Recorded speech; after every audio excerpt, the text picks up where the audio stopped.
American sex offender Jeffrey Epstein.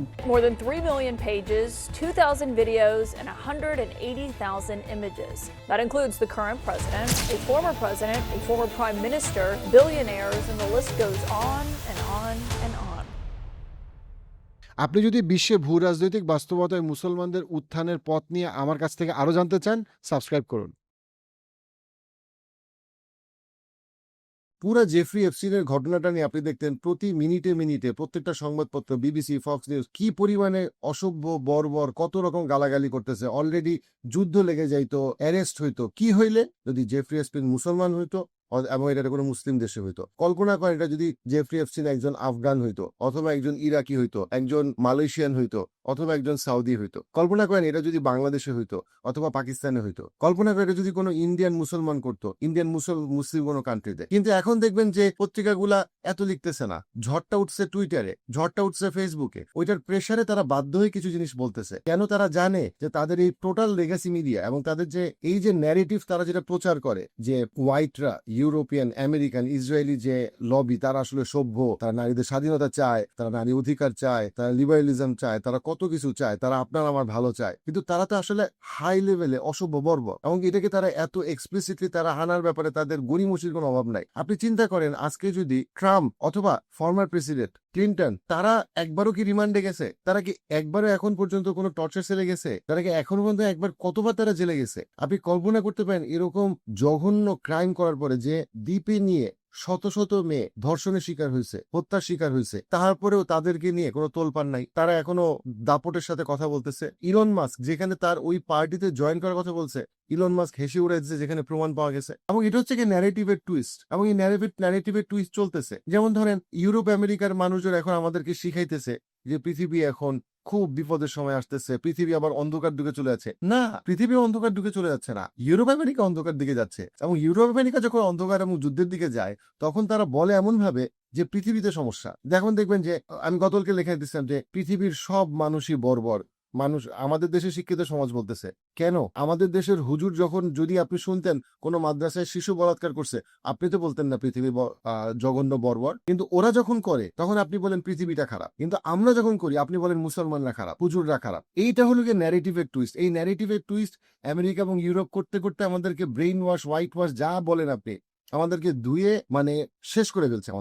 আমাদের মগজ ধোলাই যেটাকে বলে। আমরা তাদের ন্যারেটিভে পৃথিবীকে দেখি। মনে আছে আপনাদের ছোটবেলায় আমাদেরকে বলা হইতো যে 1200, 1300, 1400 সালে পৃথিবীতে সেটা ছিল অন্ধকার যুগ। না, এটা অন্ধকার যুগ ছিল না, ওটা ছিল আলোকিত যুগ। ওই সময় ফিজিক্স, কেমিস্ট্রি, ম্যাথ, যত কিছু, যত সায়েন্স, কেমিস্ট্রি, সবকিছুতে মুসলমানরা সফলতার শীর্ষে ছিল। এবং টোটাল আমেরিকা এবং ইউরোপের সাম্রাজ্যের যে বুদ্ধিভিত্তিক ফাউন্ডেশন, এটা মুসলমানরা তৈরি করছে। আমেরিকার প্রমিনেন্ট হিস্টোরিয়ান ডক্টর রয় ক্যাসাড্রা, প্রফেসর হিস্ট্রি, উনি বলতেছেন, এবং মুসলমানরা বহু আগে থেকে বলতেছে যে ইউরোপ আমেরিকার টোটাল বুদ্ধিভিত্তিক যে ফাউন্ডেশন, ইন্টেলেকচুয়াল ফাউন্ডেশন, যে ফাউন্ডেশন মুসলমানরা 100% তৈরি করছে। সেটা ফিজিক্সেও সত্যি, সেটা ম্যাথেও সত্যি, সেটা কেমিস্ট্রিতেও সত্যি, সেটা লিবারেল আর্টসও সত্যি। সেটা তারা স্বীকার করে না। তারা ওইটারে বলে অন্ধকার যুগ। ওটা তো অন্ধকার যুগ ছিল না, ওটা ছিল পৃথিবীর জন্য এক আলোকিত যুগ। তখন ইউরোপ অন্ধকারে ছিল, তখন আমেরিকা ছিল না, বাট ইউরোপ অন্ধকারে ছিল। আমেরিকা ছিল, বাট আমেরিকা ছিল ওই তাদের অরিজিনাল পিপলদের হাতে, গুন্ডাদের হাতে না। ইউরোপ থেকে একদল গুন্ডা গিয়ে আমেরিকা তৈরি করলো, সেটা আলাদা কথা। বাট আমি যেখানে বলতেছি সেটা হচ্ছে, যখনই ইউরোপে বা আমেরিকাতে কোনো বর্বরতা হয়, তারা বলে পৃথিবী খারাপ হয়ে গেছে, মানুষ খারাপ। কেন? মানুষ অসভ্য। আরে মানুষ তো অসভ্য না, তুই অসভ্য। কিন্তু আমরা যখন খারাপ কিছু করি, তখন মুসলমানরা খারাপ, ব্রাউনরা খারাপ, ইমিগ্রেন্টরা খারাপ, এবং আমরা মুসলমানরা অভ্যস্ত হয়ে গেছি। দেখেন আরেকটা এক্সাম্পল দিই আপনাকে। এই যে পৃথিবীতে গ্রিনল্যান্ড নিয়ে যা কিছু হইতেছে, অথবা কানাডা এবং ইউরোপের মানুষজন এখন চায়নায় গিয়ে কান ধরে দাঁড়ায় আছে যে ভাই আমাদের সাথে ট্রেড ডিল করে, এবং চায়না বলছে ঠিক আছে, নো প্রবলেম। এই যে আমেরিকার ভাঙন, এই যে G7 এর ভাঙন, যে G7 পুরা মিডল ইস্টে তাণ্ডব চালাইছে, এই যে ডেভোসে গিয়ে মারামারি করতেছে হোয়াইট লোকগুলা, এটা তাদের ইতিহাস। আপনি দেখেন 1718 সালে ইউরোপিয়ান কান্ট্রিগুলা first world war, second world ওয়ারে মুসলিম মেজরিটি কোন কান্ট্রি ছিল? ছিল না। তারা যুদ্ধ করতো, তারা মারামারি করতো। বেলজিয়ামের সাথে ফ্রান্সের মারামারি, ইংল্যান্ডের সাথে এদের মারামারি চলছে। একটা লম্বা সময় পর্যন্ত ইউরোপ আমেরিকার মধ্যে কনফ্লিক্ট ছিল, মুসলমানদের মধ্যে এটা ছিল না। মুসলমানরা ওই পরিমাণ কনফ্লিক্ট এত বছর ধরে যায় না। কিন্তু তারা বলবে বিশ্বযুদ্ধ। বিশ্ব তো যুদ্ধে যায় নাই রে ভাই, তুই বিশ্বযুদ্ধ বলস কেন? অর্থাৎ তারা আপনাকে শিখাবে ওইটাই বিশ্বযুদ্ধ যেখানে সে যায়, কারণ তার কাছে সে মানেই বিশ্ব। এবং আমরা এটাতে অভ্যস্ত হয়ে গেছি। এখন কি যে বলতেছে সামনে এত খারাপ সময় আসবে, কই চায়নাতে কোনো খারাপ করছে না। চায়নায় অর্থনৈতিক ইকোনমিক বিপ্লব চলতেছে, রাশিয়া ভালো করতেছে। 1991-এ যে সোভিয়েত ইউনিয়নের পতন হয়েছিল ইউক্রেনে বিজয়ের মাধ্যমে, এবং আস্তে আস্তে তাদের মিলিটারি যে স্ট্রেংথ তৈরি হয়েছে, সেই স্ট্রেংথের মাধ্যমে রাশিয়া এখন পৃথিবীর সবচেয়ে স্ট্রং মিলিটারি হয়ে যাচ্ছে আস্তে আস্তে। এটা আমেরিকার অনেক ডিফেন্স এক্সপার্টরা বলতেছে। আমেরিকা খরচ করে $1 ট্রিলিয়ন, চায়না খরচ করে $350 বিলিয়ন পার ইয়ার ডিফেন্সে। তার মধ্যেও 3/3 মধ্যেও চাইনিজ নেভি অলরেডি আমেরিকান নেভিকে বিট করছে। আপনি বোঝেন অবস্থা। চায়না তো খারাপ করতেছে না, রাশিয়া তো খারাপ করতেছে না, কই সৌদি আরব তো খারাপ করতেছে না, কই আফ্রিকা তো আস্তে আস্তে প্রসপারাস হচ্ছে।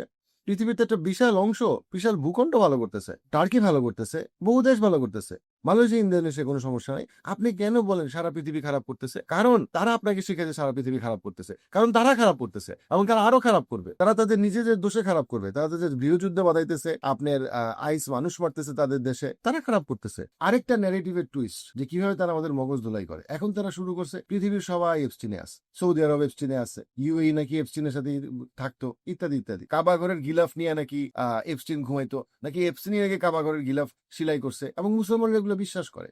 আপনি কেন বুঝতেছেন না? তারা তাদের দায় মুক্ত করতে চাচ্ছে। তারা দেখা যাচ্ছে এটা এমন একটা যেখানে সবাই আছে, এটা নিয়ে কিছু করে লাভ নাই। না, এখানে দুইটা ক্লিয়ার পার্থক্য আপনাকে বুঝতে হবে। এপস্টিনের ফাইল থেকে আমরা একটা গ্রুপকে দেখি, যে গ্রুপটা এপস্টিনের দ্বীপে গেছে এবং সরাসরি নৃশংসতার সাথে জড়িত ছিল, একটা গ্রুপ, তাদেরকে আপনি শাস্তি দেন। আরেকটা গ্রুপ হচ্ছে যারা এপস্টিনের সাথে তাদের একটা সম্পর্ক ছিল, ইমেল যোগাযোগ ছিল। এখন যাদের সাথে এপস্টিনের যোগাযোগ ছিল তাকে আপনি অবশ্যই শাস্তির আওতায় আনতে পারেন না, তাকে আপনি ইনভেস্টিগেশনে আনতে পারেন, সেটা ঠিক আছে। কেন আমি আপনাকে বলি, এপস্টিন ছিল আমেরিকার সবচেয়ে পাওয়ারফুল লবিজদের একজন। এপস্টিনের সাথে কানেকশন পাইলে আপনি আমেরিকার যে কোনো politician, billionaire, deep state, military industrial কমপ্লেক্সের সম্পর্ক রাখতে পারে। স্বাভাবিকভাবে আরব বিশ্ব, স্বাভাবিকভাবে সারা বাকি বিশ্ব এরকম কারোর সাথে সম্পর্ক রাখার জন্য চেষ্টা করতো, যেন সে হোয়াইট হাউসের সাথে সম্পর্ক রাখতে পারে। এটা সফট পাওয়ার একটা ইম্পর্টেন্ট পার্ট। কিন্তু যেই তার সাথে সম্পর্ক রাখছে, সেই দ্বীপে গিয়ে মেয়েদেরকে রেপ করছে, এটা একটা হাস্যকর ক্লেম। আমরা কি জানি? ট্রাম্প বারবার গেছে এবং ট্রাম্প কি করছে সেটার এক্সপ্লিসিট ডিটেলস আসছে। আমরা কি জানি? আমরা জানি ফর্মার প্রেসিডেন্ট। আমরা কি জানি?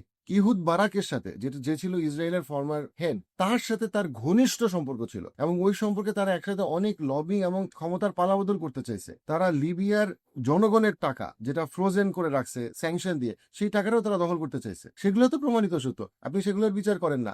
আপনি বলতেছেন ও না, সৌদি আরব, ইউএই, টার্কির সাথে তাদের কি কি সম্পর্ক ছিল, বাট আপনি তো সেটাকে প্রমাণ করতে পারতেছেন না স্পষ্টভাবে। আপনি যেটা প্রমাণ করতে পারেন, ধরেন একটা মানুষ, লেটস সে একটা আনিস সাহেব নামে একটা লোক আছে ছদ্মনাম, সে রেপ করছে এবং আপনি বুঝতেছেন সে রেপ করছে। আচ্ছা, আপনি এটাও বুঝতে পারছেন তার সাথে রেপ করার সময় দেশের 2জন মন্ত্রী ছিল এবং সেটা প্রমাণ পাওয়া গেছে। আপনি তারা শাস্তি দেন? আপনি বলতেছেন না, আনিস সাহেব আর ওই মন্ত্রীর সাথে অন্য কোনো দিন কারো ডিনার হয়েছে, অন্য কোনো দিন কেউ কথা বলছে, অন্য কোনো দিন কেউ গিফট দিছে, তার সাথে আপনি ওইটাকে মিলাইতেছেন কেন? দুটো তো আলাদা। এপস্টিনের সাথে যোগাযোগ থাকা এক জিনিস, কারণ এপস্টিন তো ছদ্মবেশী ছিল। এপস্টিন তো সবার সাথে যোগাযোগ করার চেষ্টা করতো।